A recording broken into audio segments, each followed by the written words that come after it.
Hi guys, so this is my another video of my happiness. তো এইখানে কিছু জিনিস আছে যেগুলো আমি গিফটও পেয়েছি, আবার কিছু নিচে টাকা খরচা করে কিনেওছি, যেগুলো আমি দেখাবো। So let's see. টাডা! এটা হচ্ছে একটা কিউট সিপার। এটা সোনাই আমাকে দিয়েছে। এই সিপারে আমি পুরো সামার জুস খেতে পারি, জলও খেতে পারি, এরকম দিদি যেন ঘরে ঘরে থাকে। নেক্সট হচ্ছে এই যে এইটা, এটার মধ্যে খুব কিউট একটা জিনিস আছে যেটা আমি দেখাচ্ছি। টাডা!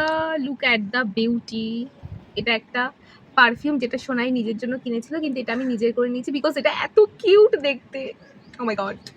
ছোটবেলায় আমরা প্রচুর চাবিনি কিনে চাবিনি জমিয়েছি, এখন ব্যাগ চার্ম কিনে ব্যাগ চার্ম জমাই। এই যে একটাও আমি ব্যাগে লাগাবো না, জাস্ট কিনে কিনে জমাবো। এটা একটা আমার, এটা সোনাইয়ের। কালকে আমি পোস্ট করেছিলাম যে if you love me then gift me a Kashmiri jhumka. So this is, এটা আমি নিজেই নিজেকে গিফট দিয়েছি because I love myself. আর এই কাশ্মীরি ঝুমকাটা আমি গিফট পেয়েছি। Okay, tata.